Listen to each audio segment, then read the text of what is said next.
ഇന്ന് old movie റിവ്യൂവിൽ ഞാൻ പറയാൻ പോകുന്നത് രഞ്ജൻ പ്രമോദ് സാറിന്റെ തിരക്കഥയിൽ സത്യനന്ദിക്കാട് സാർ സംവിധാനം ചെയ്ത് 2003 പുറത്തിറങ്ങിയ മനസ്സിനക്കരെ എന്ന് പറയുന്ന സിനിമയെ കുറിച്ചാണ്.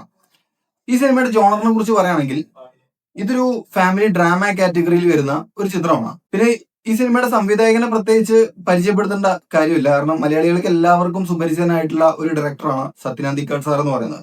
മലയാളത്തിൽ ഒരുപാട് ഹിറ്റ് ചിത്രങ്ങൾ എടുത്തിട്ടുള്ള ഒരു സംവിധായകനാണ്. മാത്രമല്ല മലയാളി ഫാമിലി ഓഡിയൻസിന് ഏറ്റവും ഇഷ്ടപ്പെട്ടിട്ടുള്ള ഒരു സംവിധായകൻ കൂടിയായിരിക്കും സത്യനന്ദിക്കാട് സാർ എന്ന് പറയുന്നത്. അതുപോലെ തന്നെ ഇതിന്റെ റൈറ്ററായ രഞ്ജൻ പ്രമോദ് സാറിനെ കുറിച്ച് പറയാനാണെങ്കിൽ പുള്ളിക്കാരനാണെങ്കിലും മലയാളത്തിൽ ഒരുപാട് ഹിറ്റ് ചിത്രങ്ങൾ എഴുതിയിട്ടുള്ള ഒരു വ്യക്തിയാണ്.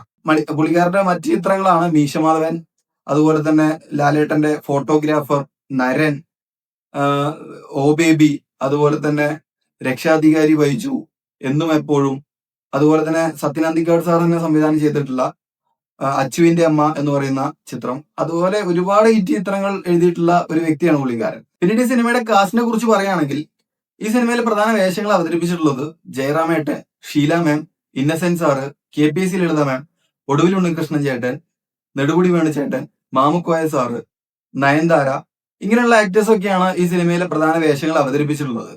പിന്നെ സത്യനന്ദിക്കാട് സാറിന്റെ സിനിമകളിലെ കാസ്റ്റിനെ കുറിച്ച് പറയുകയാണെങ്കിൽ എല്ലാ സിനിമകളിലും ഓൾമോസ്റ്റ് കാസ്റ്റ് എല്ലാം സെയിം ആയിരിക്കും. കാരണം പുള്ളിക്കാരൻ തന്നെ പറഞ്ഞിട്ടുണ്ട്, പുള്ളിക്കാരന്റെ സിനിമകളിൽ പുള്ളിക്കാരൻ ഒരു ടീമുണ്ട്, ആ ടീം തന്നെ ആയിരിക്കും പുള്ളിക്കാരന്റെ എല്ലാ ചിത്രത്തിലും റിപ്പീറ്റ് ചെയ്ത് ഉണ്ടാവുന്നത്. അതുപോലെ തന്നെ ഈ ചിത്രത്തിലും പുള്ളിക്കാരന്റെ ഒരു സ്ഥിരം കാസ്റ്റ് ഒക്കെ തന്നെയാണ് ഒട്ടുമിക്ക കഥാപാത്രങ്ങളും അവതരിപ്പിച്ചിട്ടുള്ളത്. ഈ സിനിമയുടെ മറ്റൊരു പ്രത്യേകതയാണ് ഇത് നയൻതാരയുടെ ഫസ്റ്റ് സിനിമയാണ് മനസ്സിലാക്കരെ എന്ന് പറയുന്ന ഈ സിനിമ. പിന്നീട് ഇതിന്റെ കഥാപശ്ചാത്തലത്തെ കുറിച്ച് പറയാനാണെങ്കിൽ ഈ സിനിമയിൽ കൊച്ചു ത്രേസ്യ എന്ന് പറയുന്ന ഒരു കഥാപാത്രമുണ്ട്. ഈ ക്യാരക്ടറാണ് ഷീല മാം അവതരിപ്പിച്ചിട്ടുള്ളത്. ഈ കൊച്ചു ത്രേസ്യ എന്ന് പറഞ്ഞ കഥാപാത്രം അത്യാവശ്യം പ്രായമായിട്ടുള്ള സമ്പന്നയായിട്ടുള്ള ഒരു കഥാപാത്രമാണ്. എല്ലാവർക്കും പ്രായമാകുമ്പോൾ ഉണ്ടാവുന്നത് പോലെ തന്നെ ചില പിടിവാശികളും വാർദ്ധക്യത്തിലുണ്ടാവുന്ന ചില ആഗ്രഹങ്ങളും കാര്യങ്ങളൊക്കെ വെച്ച് പുലർത്തിക്കൊണ്ട് ജീവിക്കുന്ന ഒരു കഥാപാത്രമാണ് കൊച്ചു ത്രേസ്യ എന്ന് പറയുന്ന ഈ ഒരു കഥാപാത്രം.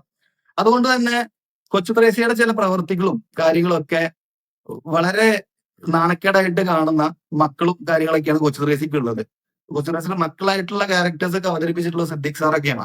കൊച്ചു ത്രേസ്യയുടെ ഓരോ പ്രവൃത്തികളും നാണക്കേടായിട്ട് കാണുന്നത് കൊണ്ട് തന്നെ ഈ മക്കളുടെ ഭാഗത്തുനിന്ന് പല രീതിയിലുള്ള അവഗണനകളും കുറ്റപ്പെടുത്തലുകളും ഒക്കെ ഈ കൊച്ചു ത്രേസ്യ എന്ന് പറയുന്ന ഈ ഒരു ക്യാരക്ടറിന് നേരിടേണ്ടി വരുന്നുണ്ട്. പിന്നീട് ഇങ്ങനെ പോയിക്കൊണ്ടിരിക്കെ ഈ കൊച്ചു ത്രേസ്യ എന്ന് പറഞ്ഞ കഥാപാത്രം റെജി എന്ന് പറയുന്ന ഒരു യുവാവിനെ പരിചയപ്പെടുന്നുണ്ട്.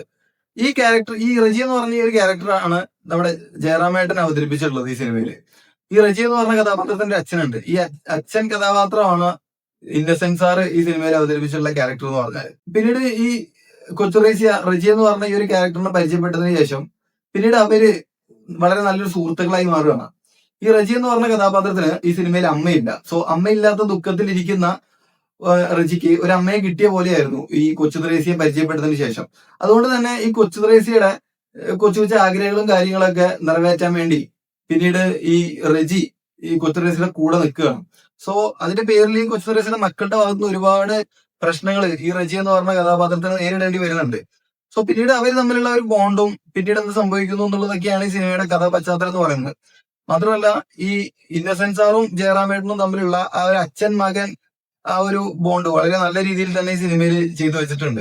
സോ ഈ സിനിമ നിങ്ങൾ കണ്ടിട്ടില്ലെങ്കിൽ തീർച്ചയായിട്ടും കണ്ടിരിക്കേണ്ട സിനിമയാണ്.